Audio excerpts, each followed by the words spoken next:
You are listening to the Roberta Glass True Crime Report, putting the true back in true crime.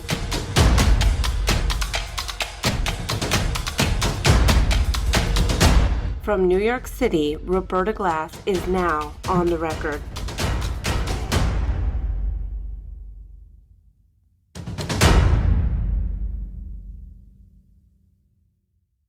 Hello, listeners. This is Jane from the National Organization of Victims of Juvenile Murderers. I'm making a guest video about Ohio Senate Bill 256, which was signed by Governor DeWine in January and will go into effect on April 12. As I explained in my first episode with Roberta, SB 256 reduces sentencing options for juvenile offenders, and NOVJM opposes it for the reasons I will detail in this video. To summarize, it mandates sentences that are very lenient when compared to some crimes, thus denying justice, demeaning crimes, and devaluing victims. It also makes many dangerous criminals, including kidnappers, rapists, and murderers, eligible for parole, and it re-traumatizes victims by forcing them to relive the crimes at parole hearings. SB 256 was rammed through due to negligence and recklessness on the part of lawmakers and lies and propaganda on the part of activists. A bill that will drastically reduce the sentences of so many extremely violent criminals is very dangerous, given how common recidivism is. And while most supporters of SB 256 probably have some concern for victims, they apparently have more concern for violent criminals. This is why they were willing to hurt victims in order to give violent criminals a chance at freedom. So before I start, I'll just say we have a change.org petition up, and I encourage you to go and sign that. In previous episodes, Roberta and I discussed the movement to end life without parole for juvenile criminals. LWOP is a short way of saying life without parole.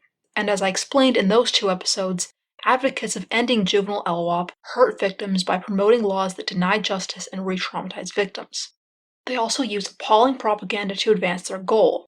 Ohio is just one of many states to be targeted by juvenile offender advocates. I'm going to go over lots of information, so I can't focus too deeply on everything. If you want to learn more about the stuff I discussed, check the description box for links to website pages. I would like to thank Roberta for allowing me to do this video, and listeners for watching.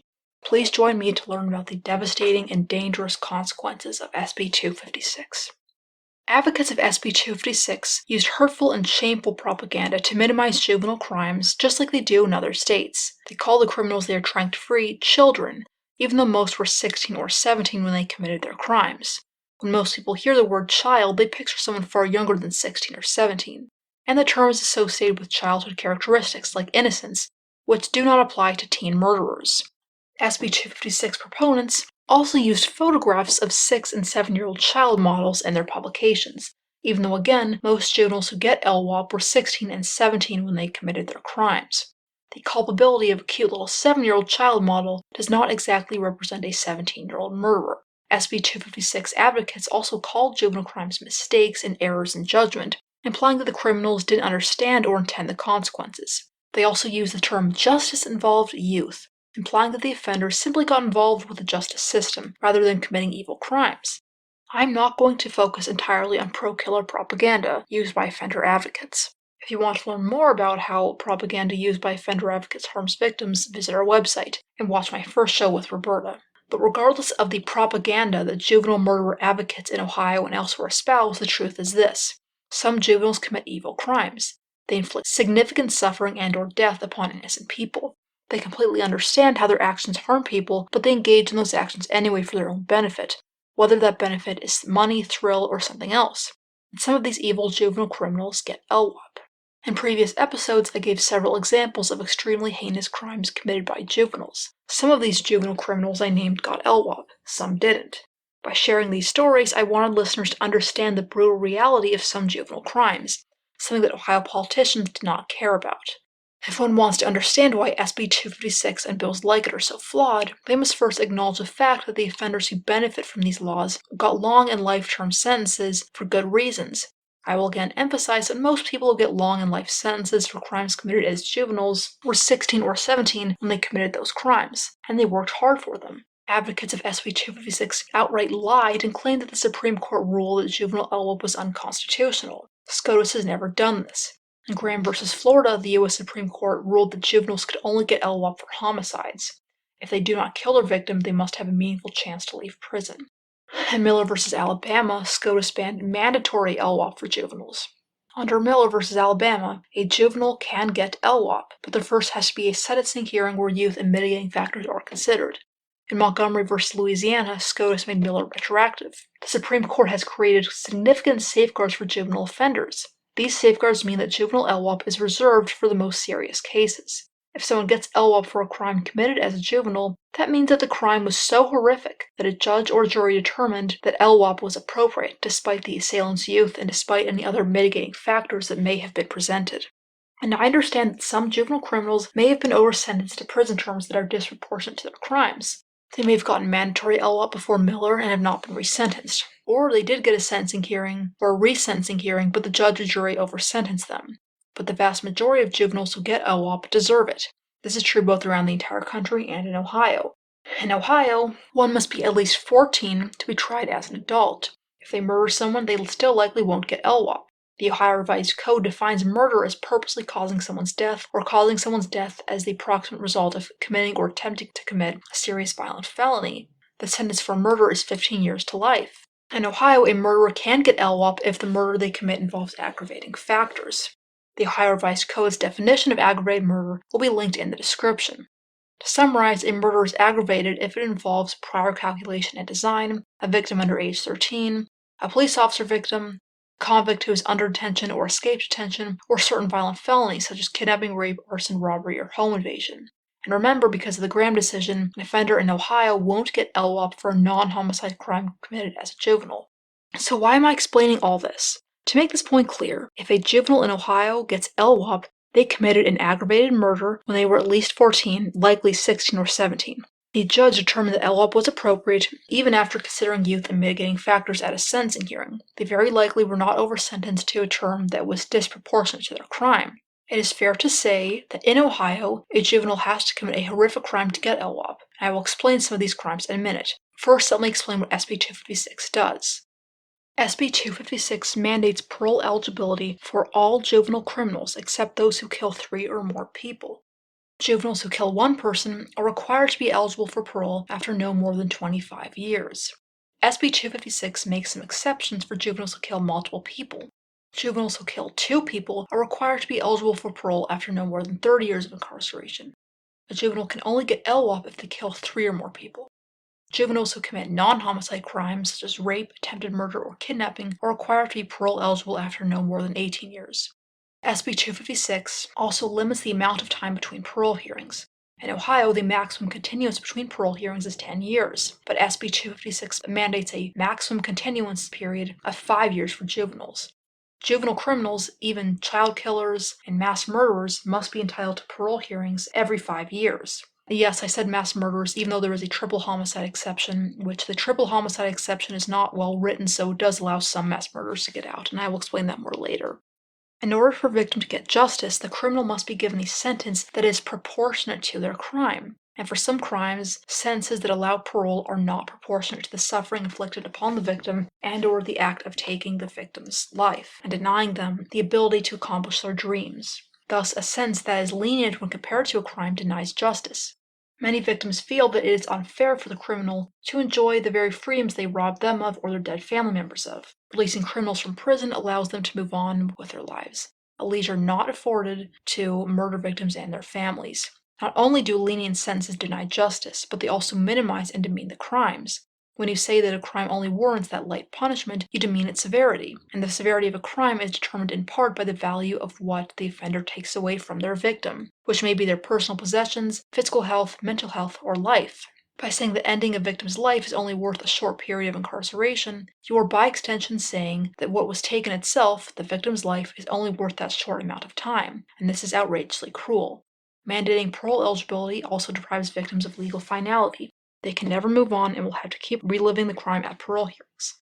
Let's start with the non-homicide part of SB 256. This bill makes a blanket assumption that no non-homicide crime committed by a juvenile will ever warrant a sentence longer than 18 years to life. This is asinine. Some non-homicide crimes, such as attempted murder, child rape, and torture, may warrant longer sentences. A juvenile criminal may deserve a sentence longer than 18 years if they destroy someone's life by inflicting significant injuries that disfigure, disable, or incapacitate them. For example, a couple years ago, Ohio enacted Judy's Law, which was named after Judy Malinowski. Judy was doused with gasoline and set on fire by her ex-boyfriend, leaving her seriously disfigured and disabled with severe burns on 90% of her body. She managed to survive for 2 years, but during the time between the attack and her death, she was confined to a hospital bed, was in constant pain, and lived a life of complete agony. Also consider the case of Queena Vuong in Florida. Queena was just 18 when she was raped and beaten by a 16-year-old. The beating was so severe that she was left paralyzed, blind, unable to speak, and with profound intellectual disabilities. 18 years for destroying someone's life is not a proportionate punishment. A sentence that light would allow the juvenile perpetrator to go free in their mid-30s and live several decades of an unfettered life, while their victims live lives of pain and suffering. This would be an egregious miscarriage of justice. And let's keep in mind that oftentimes there really isn't a difference between a homicide offender and a non-homicide offender. Let's say in case A, a man rapes and stabs a woman and succeeds in killing her. In case B, a man rapes and stabs a woman, but at the last minute a good Samaritan comes by and saves her, so he doesn't succeed in actually killing her. While there is a difference between the crimes, there really is no difference between the offenders. Their actions and their intentions were exactly the same. It is ridiculous to say that the attempted murderer is a better guy because a good Samaritan happened to come by. One criminal may have been more successful in achieving his objective of killing the victim, but that does not mean he was less evil. Lawmakers refused to consider this when they mandated parole hearings for attempted murderers after only 18 years. Another problem with the non-homicide part of SB 256 is that it doesn't take into account the number of victims of a non-homicide offender. A juvenile could rape and torture 20 women and children and could be released after 18 years at age 35, serving less than 1 year per victim. A juvenile could attempt to commit mass murder and shoot 20 people, but if they don't succeed in actually killing anyone, they would be required to be eligible for parole within 18 years. And now we get to the bizarre and poorly written part of SB 256 that deals with homicide offenses. The triple homicide exception was added in for the sole purpose of preventing mass shooter TJ Lane from being paroled. Lane is a very notorious criminal in Ohio, and making him eligible for parole would be very politically unpopular. For those who don't know, Lane went on a mass shooting rampage at the Jordyn High School. He shot 6 people and murdered 3. At the sentencing hearing, he mocked the victims. Prior to SB 256, Ohio lawmakers considered a bill that would have made Lane eligible for parole upon turning 40. This law failed only because it would have made Lane eligible for parole. So with SB 256, the offender advocates did something extremely bizarre. The first version of the bill made juvenile offenders who kill 3 or more people eligible for parole after 30 years unless they've already been sentenced. Those who already had LWOP sentences for triple killings committed as juveniles would not be parole eligible under that provision. And while the bill would not have retroactively reduced the sentences of triple murderers, it would have retroactively reduced the sentences of all other juvenile criminals. This was a blatant attempt to keep a specific murderer in prison. This was the TJ Lane exception. Opponents of SB 256 pointed out the problems with the TJ Lane exception. If TJ Lane doesn't deserve parole, neither does a future mass killer who kills the same number of people or more. And finally, the House Criminal Justice Committee amended the bill so that both future and past triple killers could get LWOP. This was the least they could do. While politicians were at least willing to make that change, the homicide part of SB 256 still has massive problems. The multiple homicide exceptions only apply to those who actually killed 2 or more people. They do not apply to attempted murders. So someone like Devonere Simmonds, who murdered 2 people and attempted to murder 2 others, is required to be eligible for parole after 30 years. If a juvenile murders 1 person and attempts to murder several others, they are required to be parole eligible after 25 years. Let's say that a juvenile goes on a shooting spree and shoots 20 people. 2 victims die and 18 survive. Because only 2 died, the mass shooter is required to be parole eligible within 30 years. If this mass shooter were to kill 1 person and injure 19, he would be required to be parole eligible after no more than 25 years. If he shot and injured 20 people, succeeding in killing no one, he would be required to be parole eligible after only 18 years. Another problem with the multiple homicide exceptions is that they only apply when the killer is the principal offender in each murder. Killers like Jordyn Wade, who actively participate in quadruple murders but who are not principal offenders, are mandated to be eligible for parole. Under SB 256, a juvenile could actively participate in the murders of 20, 30, 100 people, but if they were not the principal offender, they can get no more than 25 years to life. This is just asinine. Let's say a team of terrorists commit a massacre. One member of the terrorist team is a juvenile. The juvenile terrorist shoots 20 people and kills 2. His partners in crime set off a bomb and kill 20 people. The juvenile terrorist was the principal offender in 2 murders and 18 attempted murders, and an active accomplice in 20 murders. In total, he is responsible for 22 murders plus all those attempted murders.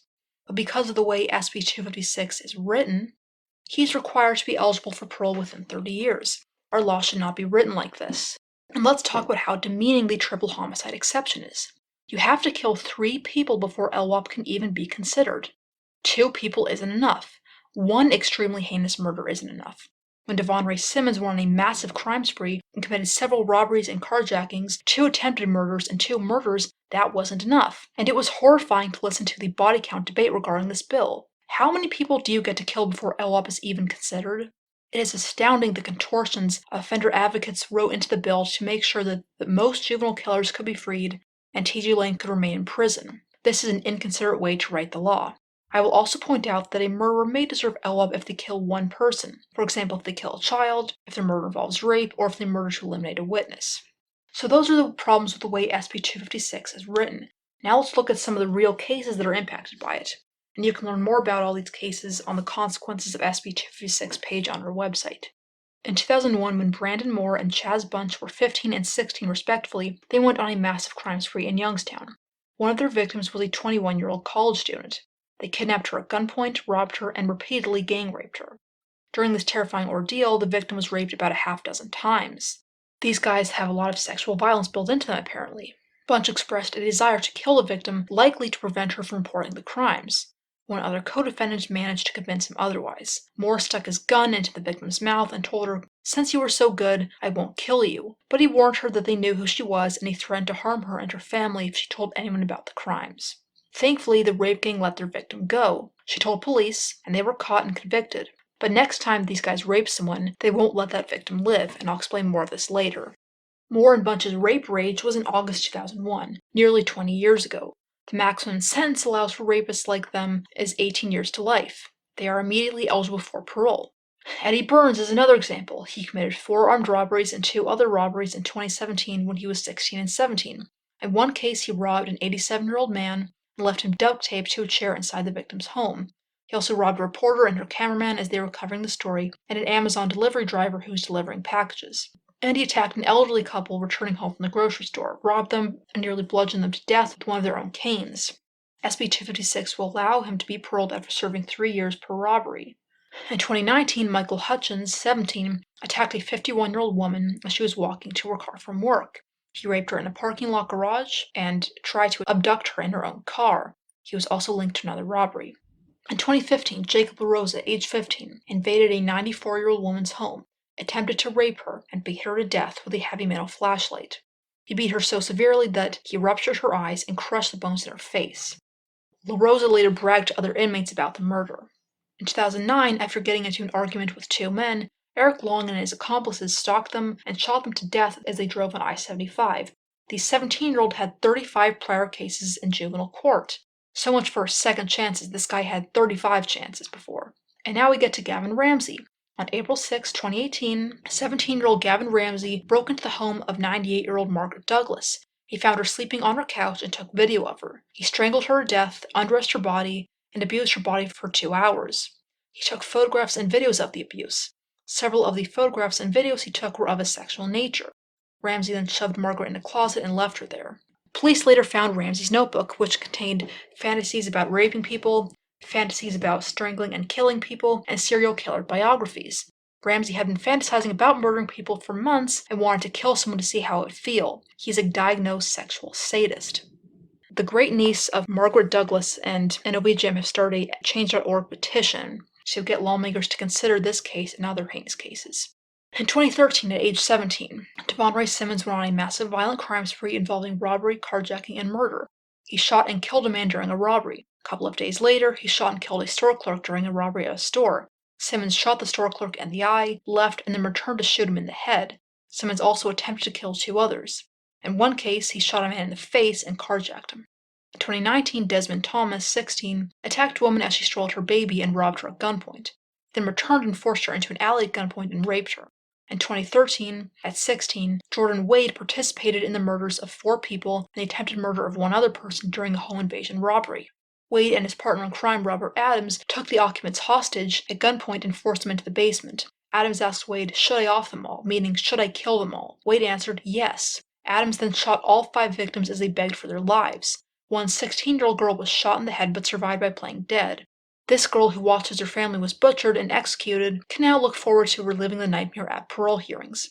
Joshua Wade was 16 when he went on a terrifying crime spree with his adult accomplice in 2005. He murdered a 23-year-old man and robbed him of $6. He also fired shots at a home. A 1-year-old girl and a pregnant woman were just centimeters away from being shot.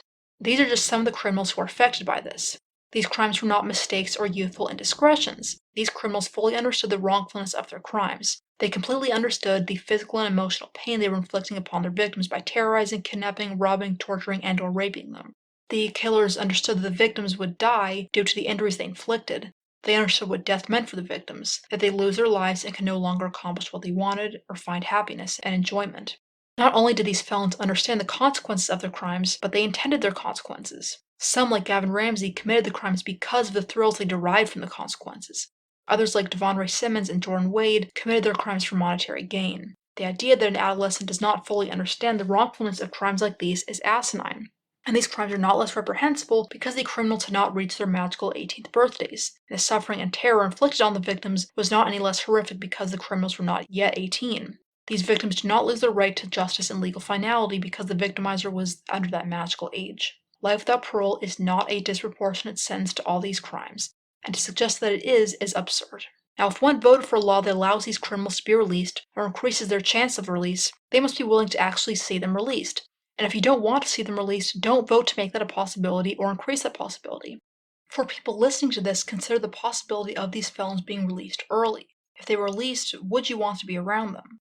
Would you want them as a neighbor? Would you trust them? Would you invite them to your home to come work or live with you? Does anyone think that the politicians who vote for this would want to be around these rapists and murderers? Probably not.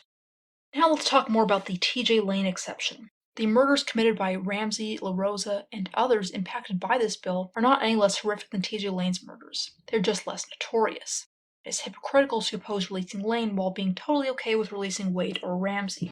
And let's make something clear. The T.J. Lane exception was not created because of any moral qualms with releasing him. It was political. Remember, the first bill would have made Lane eligible for parole. The first version of SB 256 would have made future mass killers eligible for parole. If the people who wrote the T.J. Lane exception into the first version did so because they care about victims, they were being extremely hypocritical and dumb. If Lane is too dangerous to consider releasing, then so are future mass killers. And if Lane doesn't deserve to be released, neither does a future mass killer who kills the same amount of people or more. And neither should the many other juvenile killers whose crimes are equivalent to Lane's in terms of their heinousness. But I don't think the T.J. Lane exception was added into SB 256 because of some concern about his victims that failed to be extended to other victims. Remember, politicians were apparently okay with freeing Lane before when they promoted a bill that would have allowed him to be paroled upon turning 40, and they were okay with freeing future mass killers. I don't think they suddenly developed a deep concern for Lane's victims that they didn't have when they supported the first bill that could have freed him. They just realized that there was no way they could pass this if they reduced Lane's sentence. If they did manage to pass a law making Lane eligible for parole, they would have trouble getting reelected. They thought that if they excluded him, they could just sneak this by. And if Lane's massacre were not as notorious, there would be no triple killing exception. Let's say that LaRosa's murder and attempted rape was more notorious. If that were the case, SB 256 would have an exception for allowing LWOP for murders of elderly people and murders involving rapes. If Jordyn Wade's massacre was more notorious, we would have a quadruple homicide exception that applies to accomplices. The people who wrote SB 256 weren't thinking about Lane's victims. They were only thinking about what would allow them to promote their agenda of freeing juvenile criminals and getting reelected. Apparently, victims will only be considered if their case garners enough media attention. It is inappropriate to base laws off of media attention and to devalue victims whose cases do not get enough of it. But does SB 256 affect T.J. Lane? The bill is specifically written to prevent him from being paroled. Lane could appeal and claim that this is an equal protection violation, and that he and other triple killers should also have parole eligibility. And if so, Lane's surviving victims will be dragged through more hearings and more trauma. And if he were to win his appeal, then his victims would see him again at parole hearings, and all the controversy lawmakers hope to avoid would arise. Another problem with SB 256 is that it undermines judicial discretion. The judges who sentenced these offenders saw and considered all the evidence, all the mitigating factors, the defendant's ages, and all the aggravating factors. Then the sentence was reduced by lawmakers who didn't look at all the evidence.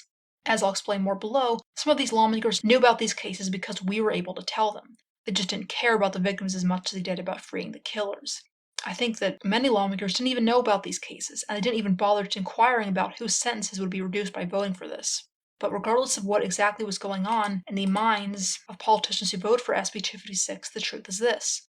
Informed and difficult decisions that were made by judges who considered all the evidence were overturned by lawmakers who didn't know or didn't care about these cases.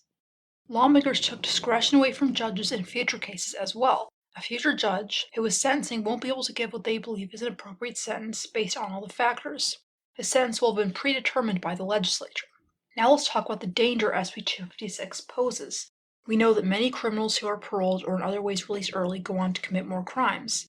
A May 2018 U.S. Department of Justice report on state prison recidivism followed a sample of over 400,000 prisoners released in 30 states in 2005. Nearly 45% of the released offenders were rearrested within 1 year of release. About 68% were arrested within 3 years, 79% within 6 years, and 83% within 9 years. According to the Ohio Department of Rehabilitation and Correction, their 3-year recidivism rate is 31%. On our dangerous release page on our website, we list over 90 examples of criminals being paroled or released early in some other way and then reoffending. We also know that some offenders are psychopaths. Psychopathy is a condition characterized by a variety of personality traits. Psychopaths are unable to feel empathy for anyone, even their own children. They feel no remorse for their actions, no matter the impact on others. They are self-centered, manipulative, and shallow. And though they make up a small percentage of the general population, they commit a disproportionately large share of serious violent crimes. To be considered a psychopath, one must score 30 out of 40 on the psychopath checklist revised. The average score in the general population is 5. Even if an offender does not meet the 30-point criteria, they may still have many psychopathic traits. Psychopaths are especially manipulative and can pretend to be reformed when they are still dangerous. Parole boards and other authorities are easily manipulated by them. In fact, psychopaths are 2.5 times more likely to be granted conditional release than non-psychopaths due to their skills at manipulating. There are many examples of psychopaths and criminals with psychopathic traits manipulating their way into society, some of which are documented on our Dangerous Early Release page. There currently is no cure for psychopathy. In fact, attempts to teach psychopaths empathy and compassion only make them more dangerous as they learn how to manipulate people, fake emotions, and use people's emotions against them. Though psychopathic criminals, like other criminals, do tend to offend less as they age, they never lose their antisocial personality traits. It is a scientific fact that psychopaths cannot be reformed, at least right now. In the future, maybe there will be some sort of biological treatment, but this is unlikely. It is dangerous and irresponsible to make a psychopath eligible for parole when it is a scientific fact that they will not change. All you are doing is giving dangerous criminals the opportunity to manipulate their way into society. Research confirms that many juvenile murderers do recidivate upon release. One 1997 study found that 60% of male juvenile killers and attempted killers who were released recidivated over a 5 to 15 year period. Another 2001 study found that 60% of juvenile killers and attempted killers who were released were recommitted due to a parole violation or received a new prison sentence. In this study, data for the amount of time served in recidivism was presented for a 15 to 17 year period. The authors noted that the recidivism rate was likely higher than reported in the study, as recidivism was determined by whether or not the offenders returned to prison. It did not include offenders who were not caught or sent back to prison. Another 2015 study examined the same sample as a 2001 study. This study had a much longer follow-up period of 30 years. It found that 90% of juvenile killers and attempted killers who were released were rearrested. Over 60% were rearrested for violent crimes. Now, 50 or 60 criminals will immediately be eligible for parole because of this new law. And later on, SB 256 will make even more felons parole eligible before they otherwise would have been. And given how common recidivism is, it would be impossible for none of these 60-plus inmates to get out and reoffend. SB 256 advocates will point out that the current Ohio Parole Board doesn't release a lot of serious violent offenders. So while the current parole board might not release many of these criminals, a future parole board might. This will be explained more later on. Many 256 parolees will escalate their crimes. For example, non-homicide offenders may kill their next victims to eliminate them as witnesses. Consider the Youngstown rape gang. If those rapists are released and kidnap, rob, and/or rape another victim, there is a strong possibility that they will kill that victim. After they let their last victim go, she reported their crimes, resulting in their arrests, convictions, and ultimately in their incarceration. The next time Bunch more kidnap, rob, or rape, they will likely murder the victim to prevent them from reporting their crimes the way the last victim did, and getting them sent back to prison. In 2017, there was an especially notorious murder of an Ohio State University student named Reagan Tokes. She was kidnapped, robbed, raped, fatally shot twice in the head, and her naked body left in a field. Her killer had a long criminal history. In a previous case, He had kidnapped a pregnant woman and her child and raped the woman in front of the child, but he let that victim go. She was able to tell police about the crime and he was sent to prison. After he was released, he kidnapped and raped Reagan. But this time, he decided to prevent her from telling others about the rape the way the last victim did. So he forced her to strip naked, marched her into a field, and executed her. Anyone who thinks that the Youngstown rape gang and others like them will just let their next victims go is being naive. Now let's talk about the way SB 256 is impacting victims. And I know several victims who are impacted by it. This law is not only going to reduce the sentences of juvenile criminals. SB 256 mandates a maximum continuance of 5 years between parole hearings for juvenile offenders.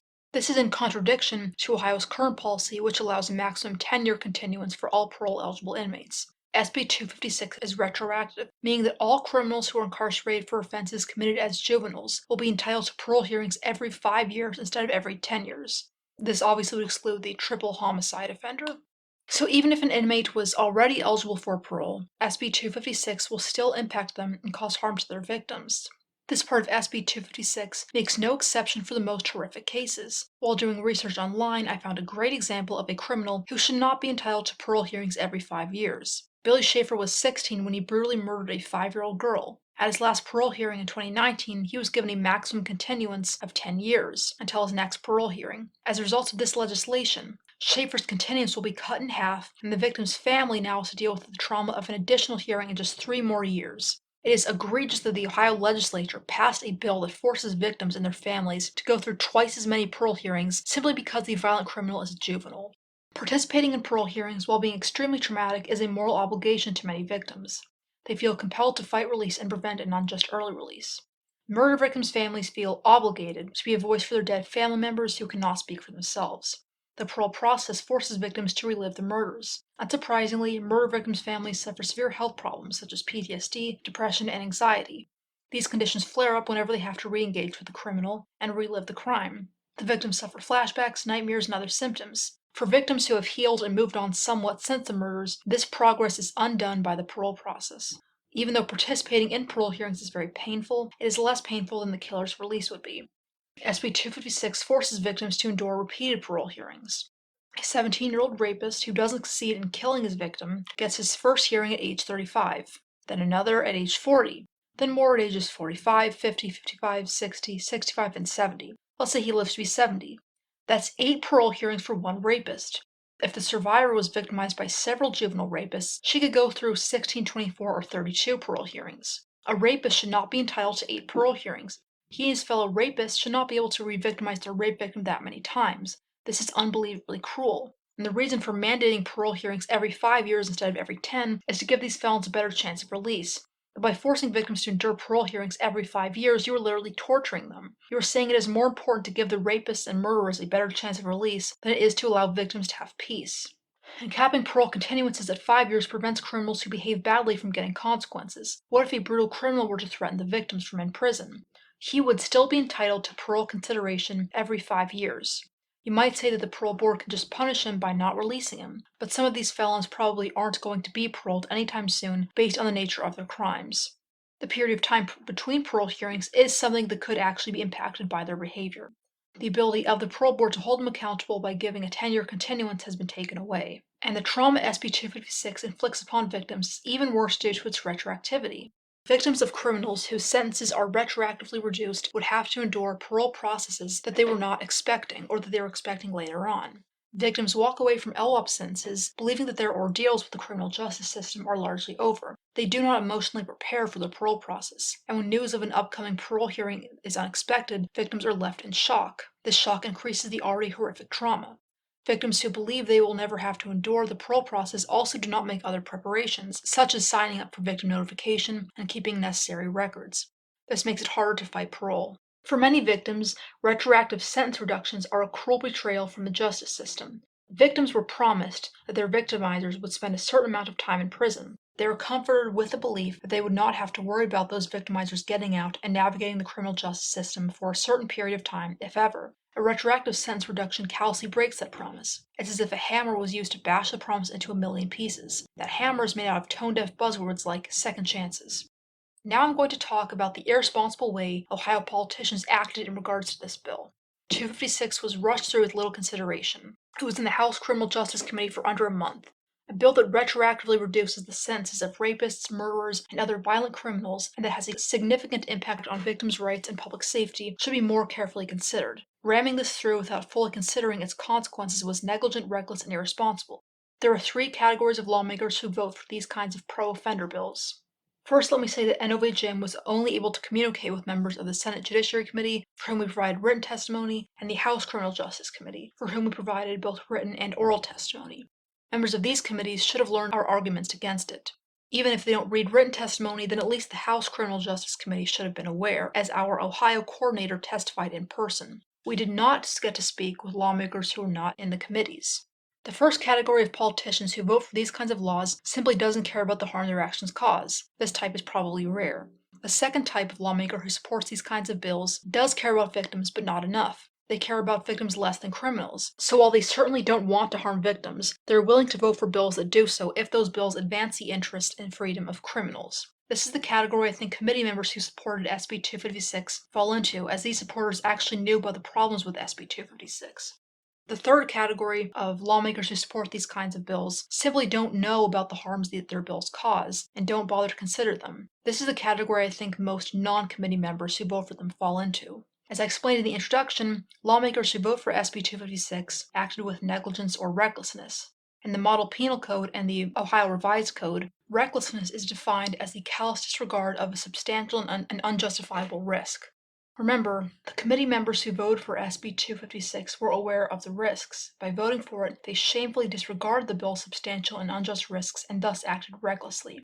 According to the Model Penal Code and the ORC, a person acts with negligence when they fail to perceive or avoid a risk they should have been aware of.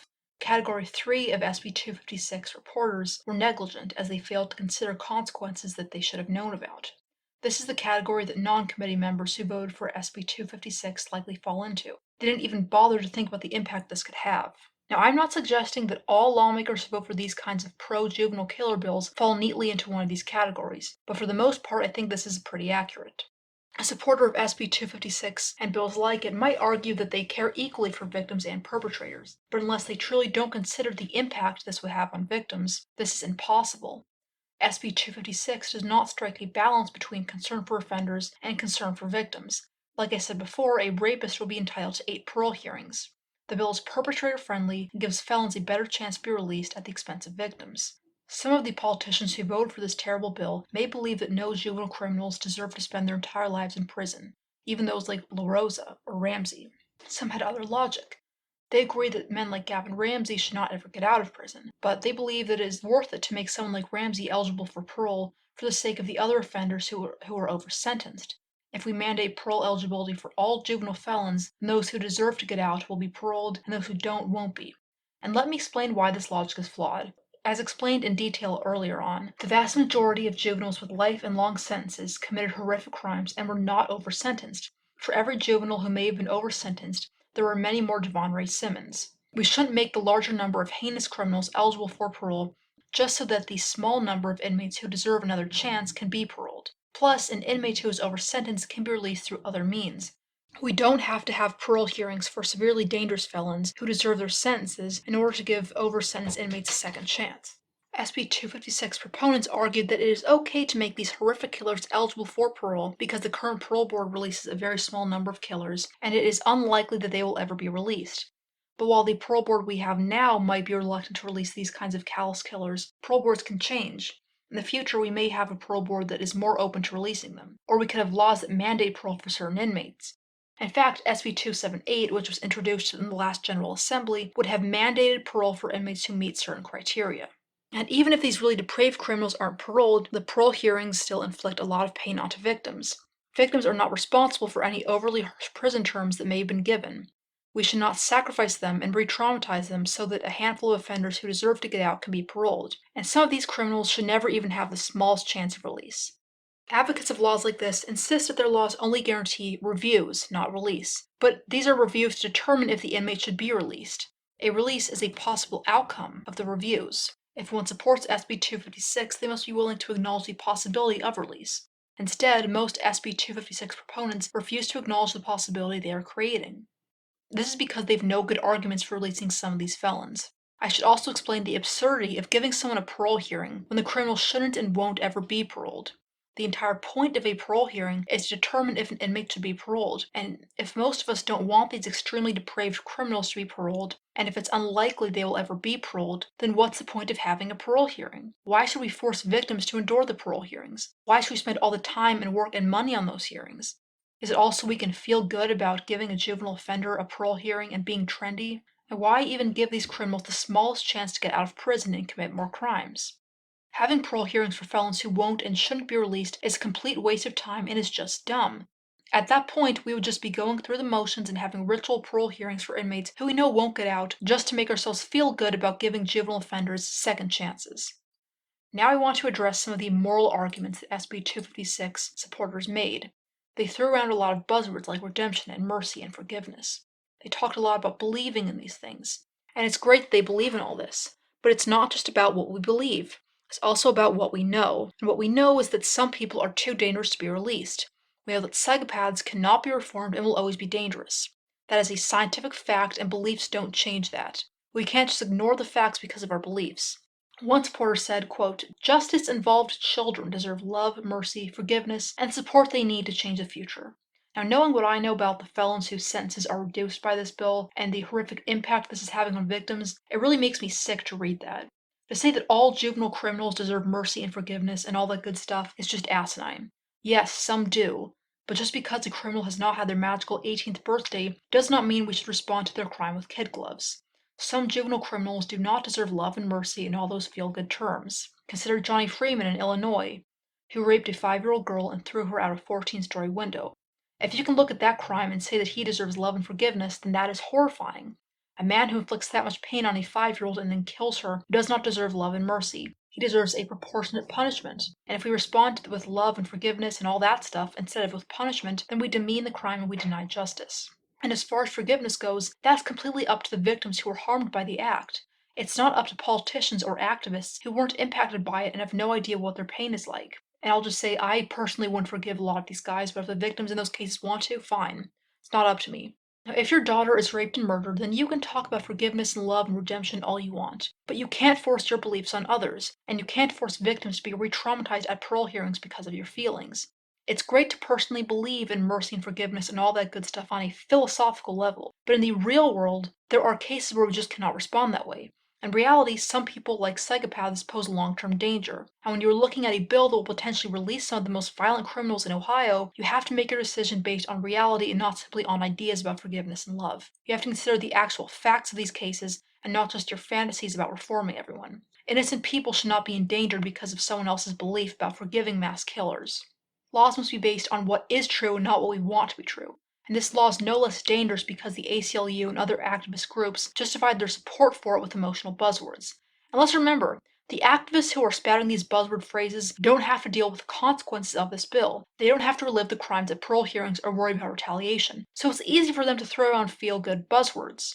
As you're feeling good about yourself about giving 17-year-old 6-foot children second chances and being merciful and forgiving and allowing murderers to be redeemed, actual victims will be hurting. And do the people who supported SB 256 truly believe all that stuff about mercy and forgiveness and all that? Now, if a parole board determined that Jacob LaRosa was rehabilitated and they released him, would all these politicians who voted for SB 256 be okay with him moving next door? I think some of them who take all this stuff seriously and are really passionate about freeing juvenile killers would be okay with it. Others not so much. Now let's talk about the hypocrisy of some SB 256 supporters. The first hypocritical person I would like to bring up is Ohio Governor Mike DeWine. During the COVID-19 pandemic, DeWine shut down the entire state, arguing that the negative impact of the shutdown was worth it to save lives from a disease. Now, I don't really have a position on the shutdown. I don't know enough about the disease to really have one, and obviously NOVJM doesn't take a position on this because that's completely unrelated. So I'm not going to argue for or against DeWine's policies, but what I will do is point out his hypocrisy.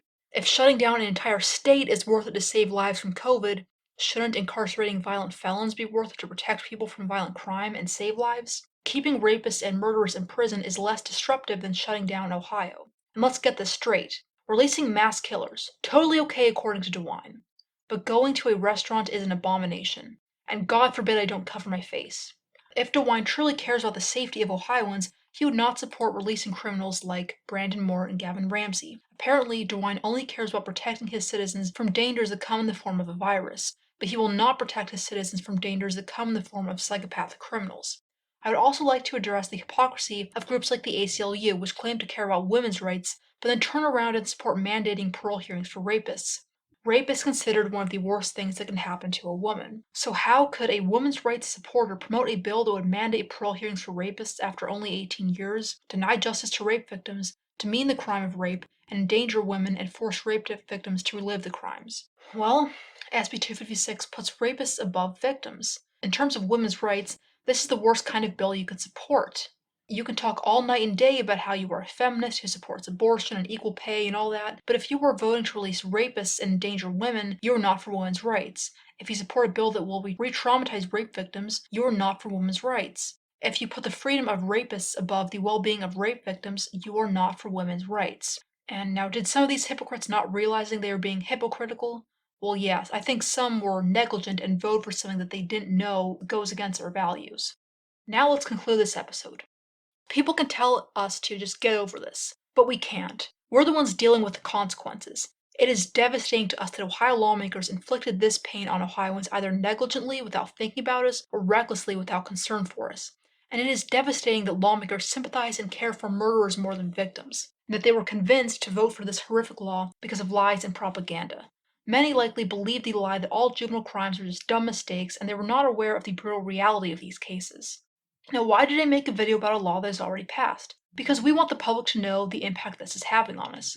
And we want activists and politicians who do this kind of stuff to be held accountable. And we want victims to be heard and considered. Victims are the ones who were harmed and who did nothing wrong. And they are being traumatized because politicians have more sympathy for killers than for them. Victims at least deserve to be heard. And while victims were forgotten and disregarded by lawmakers, Roberta's audience will care about us. Victims cannot suffer in silence. And finally, we want lawmakers in Ohio and other states to fix these problems they created and to be more considerate when voting for bills that impact victims. SB 256 is based on the appalling lie that all juvenile criminals are just immature kids making mistakes. It was promoted through the use of propaganda that minimized serious crimes. But despite these lies and propaganda, the reality is that some juveniles knowingly commit evil crimes, and there are numerous safeguards in our law to ensure that juveniles are not over-sentenced. Because of these safeguards, juvenile LWOP is reserved for exceedingly heinous crimes. Laws like SB 256 create a blanket approach and fail to consider the horrendous nature of some juvenile crimes. Instead of allowing judges to make informed decisions upon considering the evidence, SB 256 is poorly written and mandates sentences that may be grossly lenient in some cases. These kinds of laws that mandate inadequate sentences take away justice, demean severe crimes, and devalue victims. SB 256 also makes some of the worst criminals in Ohio eligible for parole, which, given how common recidivism is, endangers Ohioans. And of course, this bill traumatizes victims. The amount of harm SB 256 is having is astounding. Supporters of it enabled all this harm and are responsible for it. They put the freedom of sexual sadists, child killers, child rapists, and mass murderers above the rights of innocent victims. These criminals chose their positions. The victims didn't. Politicians and activists won't deal with the consequences of this. Victims will. Victim advocates will. NOVJM will. And what is the benefit of releasing all these depraved criminals? What is all this harm for? Is it for that one person who may have been over-sentenced and now gets another chance? Is it for people to feel good about giving, quote, second chances? NOVJM asks that lawmakers undo at least some of this horrific harm. I know this likely won't happen for a while, but at least people are now more aware of what was done. The most important thing is to undo the provision that mandates parole hearings every 5 years. One should not be forced to relive the murder of a loved one or any other serious violent crime every 5 years. And this should not be controversial. For all those people who have taken that amount of time to listen, thank you very much. And if you would like to help fight, here's what you can do. The first thing is to sign our petition at change.org. It takes like a second to do that. The time you spent going to Roberta's channel, searching through her videos, and then finding this video, you could sign a petition in less time than that. You also should visit our website at teenkillers.org.